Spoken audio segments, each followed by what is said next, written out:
Dealing girls is like dealing drugs.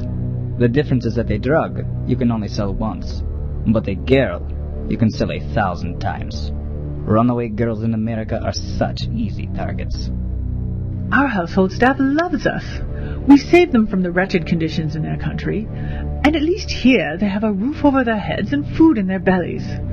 Of course, we don't let them leave the building, but that is just for their own safety. Sure, we outsource our labor during the harvest. I'm not sure how this company can make any money with the number of employees they bring in, but I'm not about to start asking questions. The crops won't pick themselves.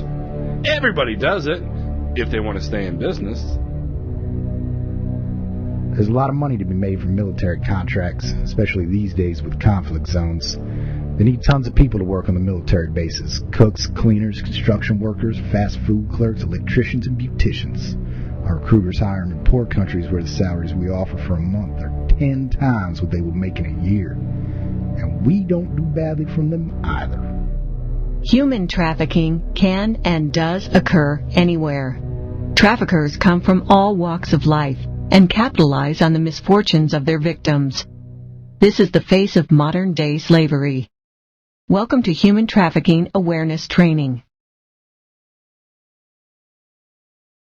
This training has been developed in response to the federal government's zero-tolerance policy on human trafficking.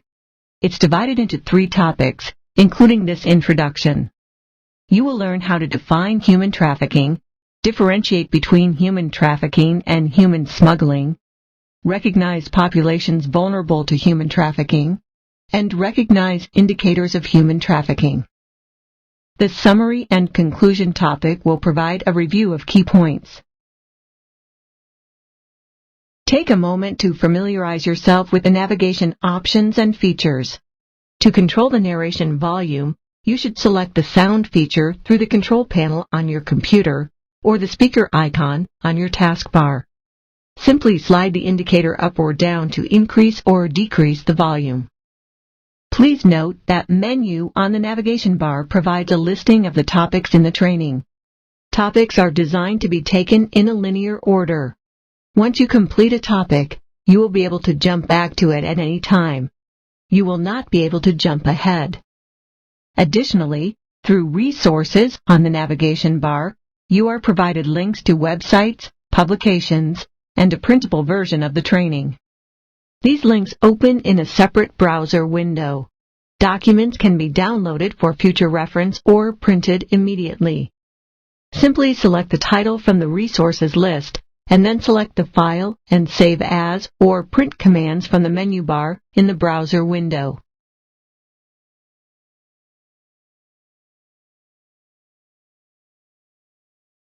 Anywhere between 12 to 27 million people are held in slavery around the world today. Men, women, and children. Documented and undocumented. Foreign nationals and citizens. For sex and for labor. All around the world and in the United States. You may think slavery is only in history books, but it's happening today for labor and commercial sex. So what is human trafficking? Human trafficking is defined as the act of recruiting, harboring, transporting, providing, or obtaining a person for labor services or commercial sex acts through force, fraud, or coercion, for the purpose of exploitation, involuntary servitude, peonage, debt bondage, or slavery. It includes any commercial sex involving a minor. Human trafficking is not a crime of movement, but rather the dehumanizing practice of holding another in compelled service using whatever means necessary, whether physical or psychological. People who are subjected to involuntary servitude are held against their will and forced to work, frequently under the threat of violence to themselves or their families. Victims of debt bondage are typically required to work for low wages to repay an excessive or unreasonable amount of money in exchange for a service, such as transportation or a recruiter fee for a job. The victims are then compelled to pay off their debts by becoming modern-day slaves. In the United States, trafficking occurs for commercial sexual exploitation in street prostitution, massage parlors, and brothels. Forced labor can also occur in domestic service, agricultural, manufacturing, and janitorial services, hospitality industries, construction, health, and elder care. Traffickers coerce, force, or deceive victims into performing commercial sex acts. Sex trafficking may include prostitution, pornography, live sex shows, and sex tourism. Victims can be undocumented workers, migrant and temporary workers on legitimate visas, or even U.S. citizens. Human trafficking can exist in any workplace. Human smuggling is different from human trafficking. Select the Trafficking versus Smuggling button to learn more about the differences between the two.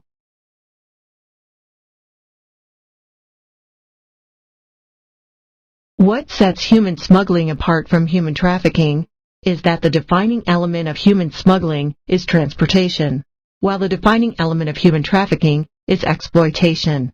In fact, a human trafficking victim would not need to travel anywhere to be trafficked, and people who are smuggled are not necessarily exploited and are acting out of their own free will.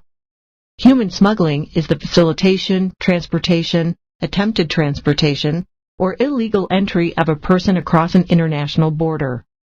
It occurs in violation of one or more countries' laws, either clandestinely, by avoiding checkpoints altogether, or through deception, such as the use of fraudulent documents. Smuggling usually ends when a border has been crossed and a smuggling fee has been paid. By contrast, human trafficking is non-consensual. The exploitation typically occurs indefinitely.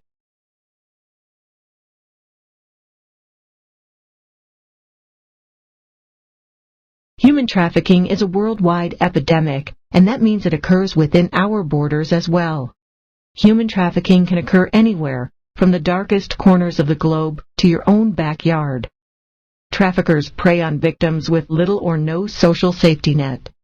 They look for victims in vulnerable situations due to economic hardship, political instability, natural disasters, and other causes.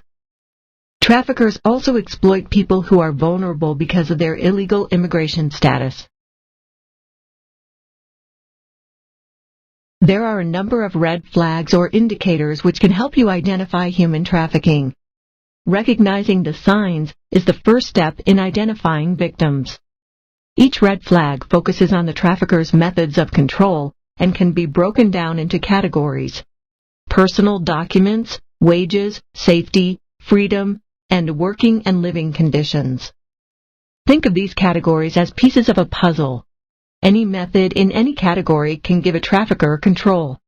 However, the methods can be interrelated, and combining them can lead to total control over the victim. Select each red flag category to learn more about the methods of controlling potential victims. When traffickers take victims' personal documents, such as identification papers and/or travel documents, this effectively restricts victims' freedom of movement and opportunity.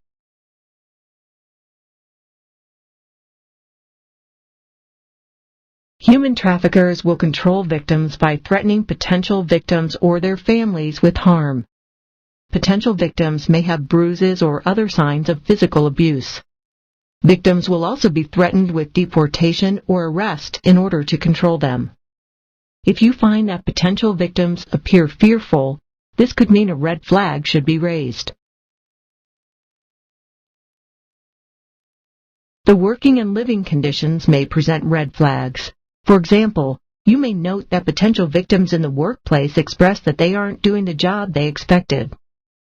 You may also notice the victims appear deprived of food, water, sleep, and/or medical care, as well as satisfactory living conditions. Red flags are clearly indicated when minors are engaged in commercial sex.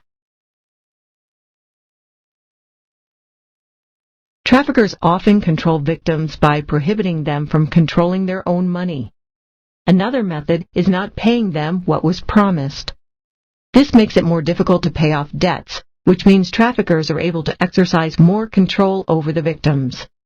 Traffickers will also withhold pay completely for a victim's work. Control over a victim's pay can sometimes be the result of the victim working to pay off a debt. When a potential victim defers to another person to speak for him or her, or appears to have been coached on what to say to authorities, it can be an indicator of human trafficking. Additionally, if a potential victim isn't allowed to socialize and communicate with family, friends, or at community events, this is also a red flag that the person is being controlled. Now check your understanding of human trafficking indicators. Now try this scenario. Now check your understanding of conditions that could make someone vulnerable to human trafficking.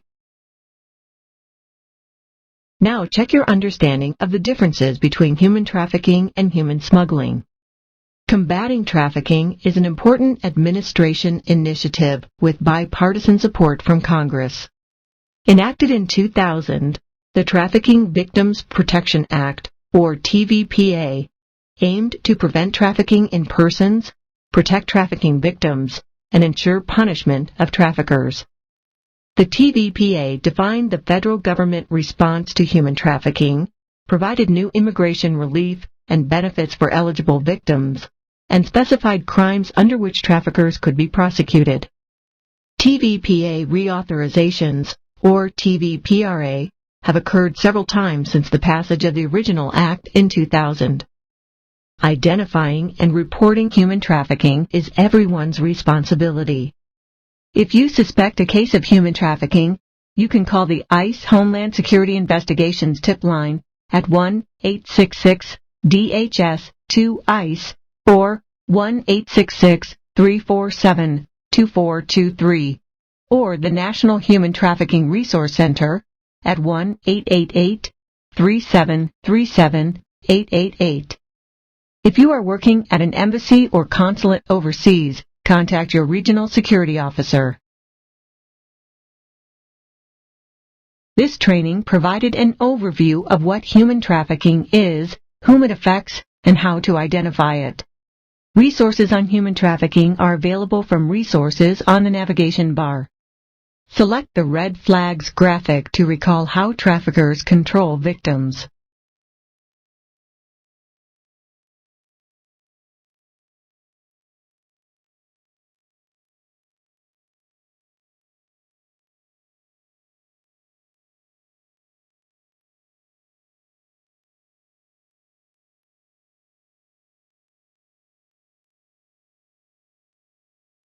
Congratulations! You have completed human trafficking awareness training.